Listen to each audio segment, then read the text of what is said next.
আগন্তুক বিধানসভা নিৰ্বাচনৰ বৰছলা সমষ্টিৰ ভাৰতীয় জনতা পাৰ্টিৰ প্ৰাৰ্থী ঋতুপৰণ শৰ্মাৰ সংবাদ।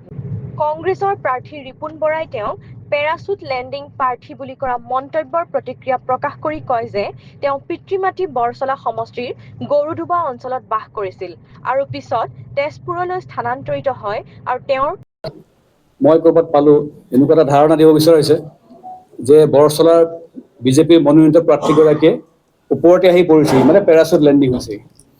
তাত মই বেয়া পোৱা নাই, কথাটো সঁচা, যিহেতু মই বৰছলাত আজিলৈকে নিৰ্বাচন প্ৰতিদ্বন্দ্বিতা কৰা নাই। মই মূল নিবাসী তেজপুৰৰ, গতিকে স্বাভাৱিকতে সেই ধৰণৰ বাতৰি কৰাটো মই আচৰিত হ'বলগীয়া একো হোৱা নাই, বেয়া পাবলগীয়া একো নাই। কিন্তু যেতিয়া বাতৰিটোৰ অন্তৰ্নিহিত কাৰণবিলাক যেতিয়া বিশ্লেষণ কৰা যায়, তেতিয়া দেখা যায় যে যাক সমৰ্থন দিবলৈ গৈ সেই ধৰণৰ প্ৰচাৰ কৰা যায় বা অপপ্ৰচাৰ কৰা যায়, যাৰ সমৰ্থনত সেইবোৰ কথা কোৱা যায়, কথাবিলাক যুক্তিসংগত হোৱাটো আমি কামনা কৰোঁ, নিৰপেক্ষ হোৱাটো কামনা কৰোঁ। মই কিছু কথা মই নিবিচাৰিলেও কিছু কথা যিহেতু আপোনালোকৰ মাধ্যমেদি জনসাধাৰণক এই কথাখিনি ক'ব লাগিব, সেইকাৰণে মই সুযোগ লৈছোঁ।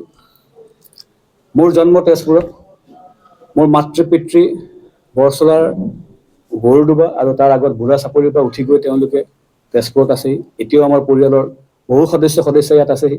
ৰিপুণ বৰাৰ সমষ্টি আৰু জিলাৰ সৈতে কোনো স্থায়ী সম্পৰ্ক নাই, গতিকে তেওঁহে পেৰাচুট লেণ্ডিং প্ৰাৰ্থী বুলি তেওঁ মন্তব্য কৰে।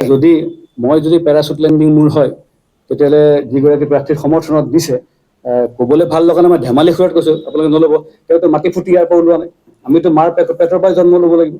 গতিকে পেৰাচুট লেণ্ডিঙৰ কথাটো কওঁতে মোৰ অকণমান মনত দুখ বেজাৰ একো নাই, কিন্তু কথাখিনি মই জাষ্ট ক'লোঁ কাৰণ ৰাজনৈতিক উদ্দেশ্য প্ৰণোদিতভাৱে এই কথাবিলাক কোৱা হৈছে বা ক'বলৈ চেষ্টা কৰা হৈছে।